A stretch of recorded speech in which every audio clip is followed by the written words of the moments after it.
ada tepung sagu, ada tepung terigu protein sedang. Nah, kemudian tahap ini kita masukkan 150 gram sendok atau 15 sendok makan tepung terigunya. Ya, boleh Mami hitung-hitung dulu berapa sendok kita butuhin. Nah, ini bisa buat hasilnya bisa buat 15 PCS ya, atau lembar. Dan kemudian 5 sendok makan tepung sagu. Ini bisa diganti dengan tepung bumbu kok kalau misalnya mau hasilnya crispy dan enak garing gitu. Kemudian kita tambahkan garam dan kita ambil air hangat, jangan kita campur dulu ya hingga merata, aduk hingga merata.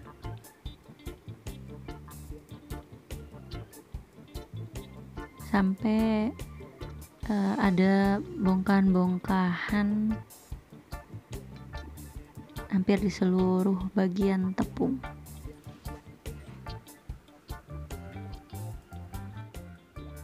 Nah, jangan lupa subscribe ya, moms.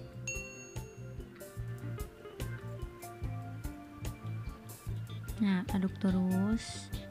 Bisa tambahin ya tergantung keuletannya ya dalam mengaduk.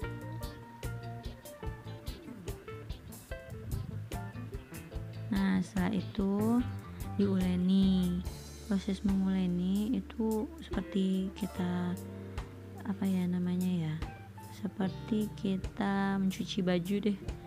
Nah, gitu sampai adonan itu akhirnya bisa terbentuk secara sempurna. Ini membutuhkan waktu sekitar 3 hingga 5 menit.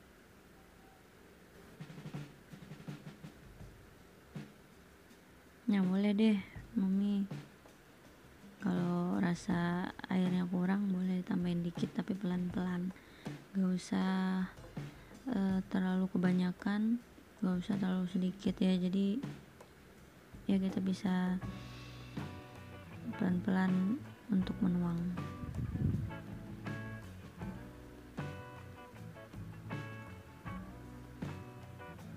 Proses ini bagi yang belum biasa mungkin rada bikin pegel banget ya, tapi kita harus coba buat usaha. Kalau ada yang pengen usaha kuliner yang bisa dikerjain di rumah, ayo dicobain.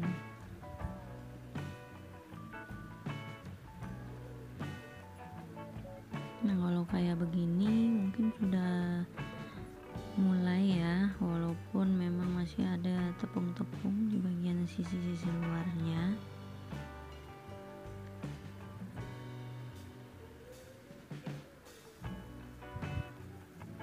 Oke, nah ini udah mulai terbentuk.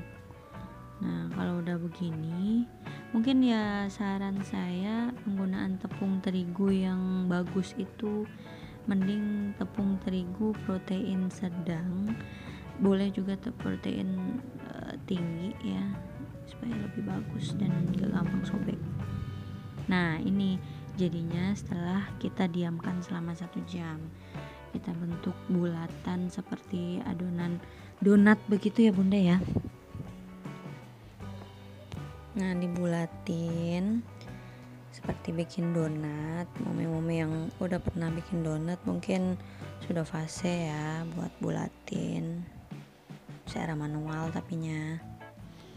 Nah, habis itu Bunda bisa potong, membelah ya, supaya bisa dibagi menjadi 2.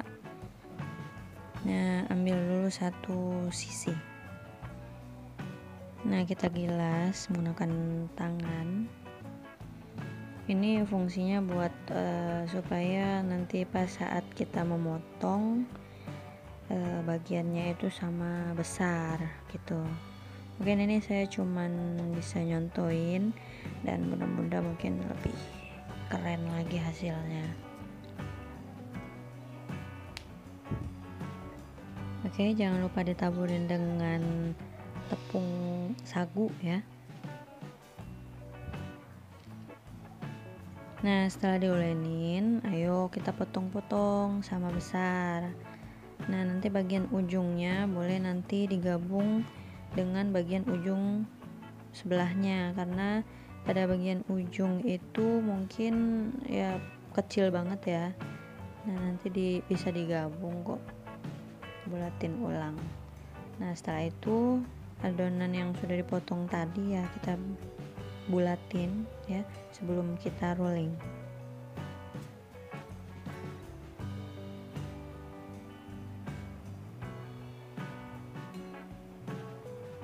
Supaya gampang gitu. Nah, taburin lagi dengan tepung.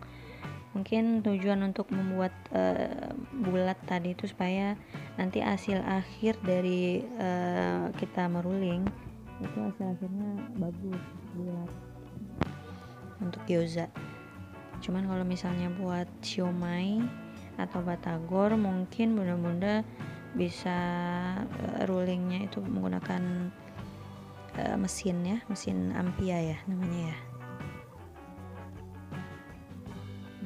Begitu cara menggilas. Jadi tangan kiri kita ada memegang ruling. Nah, kita bikin memutar ke arah jarum jam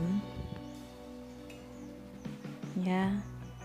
Nah, supaya hasilnya itu bulat. Ini mungkin kurang bulat ya, tapi ketebalannya mungkin sudah pas. Gak usah terlalu tipis, karena buat kulit gyoza itu bagusnya yang tebalnya gak terlalu tebal dan gak terlalu tipis ya. Mungkin bunda gampang banget deh bikinnya, mungkin lebih mahir lagi dari saya.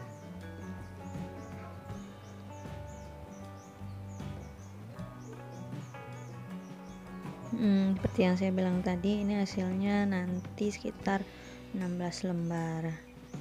Mungkin kalau bunda bisa bikin kecil, mau kecil lagi ya bisa bikin potong lagi. Nah, jadi deh bunda, jangan lupa subscribe dan komen